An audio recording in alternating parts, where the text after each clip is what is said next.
Sa presinto ang bagsak ng dalawang suspect matapos mahuli ng mga otoridad sa kasong robbery hold-up sa Talisay City.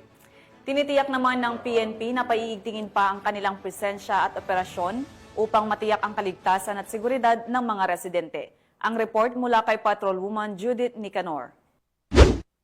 Sa kulungan ang bagsak ng dalawang sospek sa robbery hold-up na naganap sa Minglanilla at Talisay City. Matapos itong mamataan ng isang concerned citizen na kaagad namang inaksyonan at inaresto ng kapulisan ng Talisay City sa Sitio Neighborhood, Barangay Tabunok, City of Talisay, Cebu nito lamang nakaraan. Kinilala ni Police Lieutenant Colonel Myla C. Maramag, Chief of Police ng Talisay City Police Station, Cebu Police Provincial Office, ang dalawang sospek na si Christopher, 36 anyos at Mark, 25 anyos na parehong mga residente ng Sitio Antipolo, Barangay Linaw, City of Talisay, Cebu. Ayon sa ulat ng mga otoridad, bandang alas 5 GMT ng hapon nang makatanggap umano ng tawag galing sa isang concerned citizen patungkol sa dalawang sospek at kaagad naman itong tinungo ng mga investigador na nagresulta sa pagka-aresto ng dalawang sospek. Nakumpiska mula kay Christopher ang isang unit ng caliber 38 na revolver at 4 na bala, habang kay Mark naman ay isang unit caliber ng 9mm pistol, isang magazine at 3 bala.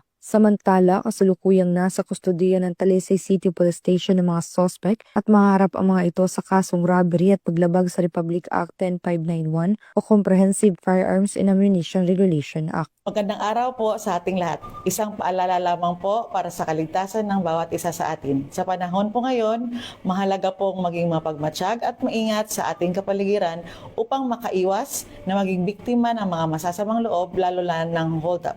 Iwasan po natin ang paggamit ng cellular phone o kahit anumang gadget habang naglalakad sa kalsada. Siguraduhin din nating ligtas at nakatago ang mga mahalagang gamit gaya ng mga wallets at mga alahas. Kung maaari, umiwas sa madidilim o mapangahas na lugar at mas mainam po na may kasama tayong kaibigan o kakilala kapag uuwi ng gabi. Huwag po tayo mag-atubiling magsumbong o tumawag agad sa pinakamalapit na himpilan ng pulisya kung may kahina-hinalang tao o pangyayari. Tandaan po natin ang pagiging alerto at maagap ay susi upang mapanatiling ligtas ang ating sarili at ang ating pamilya. Salamat po. Patunay lamang ng Talisay City PNP katuwang ang komunidad ay patuloy sa pagpapatupad ng kanilang sinumpaang tungkulin kontra sa lahat ng uri ng kriminalidad upang magkaroon ng maunlad na bansa para sa bayan ng Pilipino tungo sa isang bagong Pilipinas. Mula dito sa Central Visayas, ako ang inyong Police News Network Correspondent, Patrolwoman Judith Nicanor, alagad ng batas, tagataguyod ng Balitang Pulis.